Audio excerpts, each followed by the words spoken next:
2 Kings 25. Now it came about in the 9th year of his reign, on the 10th day of the 10th month, that Nebuchadnezzar king of Babylon came, he and all his army, against Jerusalem, camped against it, and built a siege wall all around it. So the city was under siege until the 11th year of King Zedekiah. On the 9th day of the 4th month, the famine was so severe in the city that there was no food for the people of the land. Then the city was broken into, and all the men of war fled by night, by way of the gate between the two walls beside the king's garden, though the Chaldeans were all around the city, and they went by the way of Arabah. But the army of the Chaldeans pursued the king and overtook him in the plains of Jericho, and all his army was scattered from him. Then they captured the king and brought him to the king of Babylon at Riblah, and he passed sentence on him.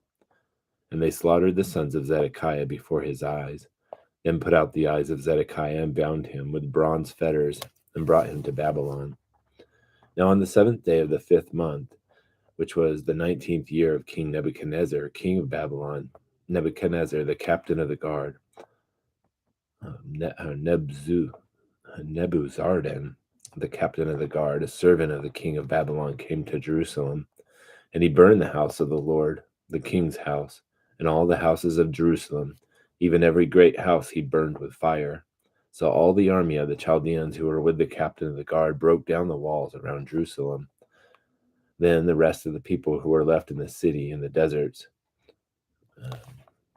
who had deserted to the king of Babylon, and the rest of the multitude, Nebuzaradan, the captain of the guard, carried away into exile. But the captain of the guard left some of the poorest of the land to the vine dressers and plowmen.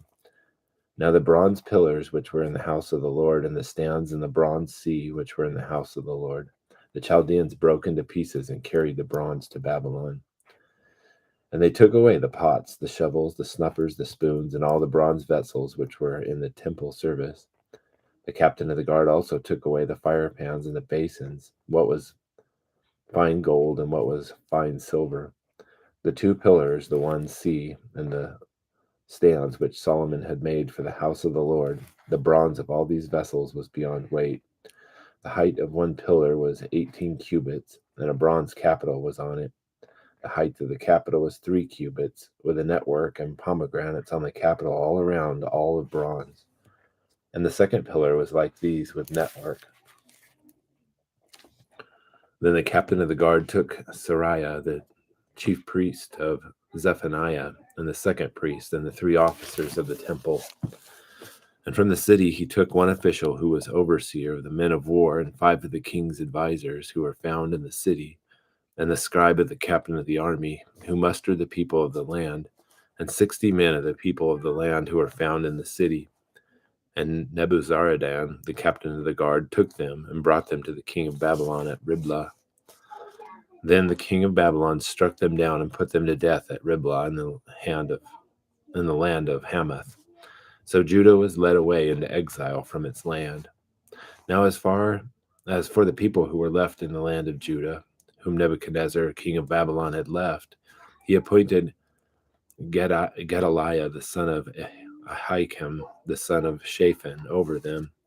When all the captains of the forces, they and all their men, heard that the king of Babylon had appointed Gedaliah governor, they came to Gedaliah to Mizpah, namely Ishmael the son of Nethaniah, and Johanan the son of Kareah, and Sariah the son of Tanhumeth, the Netophathite, and Jazaniah the son of Maccathite, they and their men. And Gedaliah swore to them and their men, and said to them, Do not be afraid of the servants of the Chaldeans. Live in the land and serve the king of Babylon, and it will be well with you. But it came about in the 7th month that Ishmael the son of Nethaniah, the son of Elishama, of royal family, came with 10 men and struck Gedaliah down, so that he died along with the Jews and the Chaldeans who were with him at Mizpah. Then all the people, both small and great, and the captains of the forces arose and went to Egypt, for they were afraid of the Chaldeans. Now it came about in the 37th year of the exile of Jehoiachin, king of Judah, in the 12th month, on the 27th day of the month, that evil Merodach, king of Babylon, in the year that he became king, released Jehoiachin, king of Judah, from prison. And he spoke kindly to him and set his throne above the throne of the kings who were with him in Babylon. And Jehoiachin changed his prison clothes and had his meals in the king's presence regularly all the days of his life.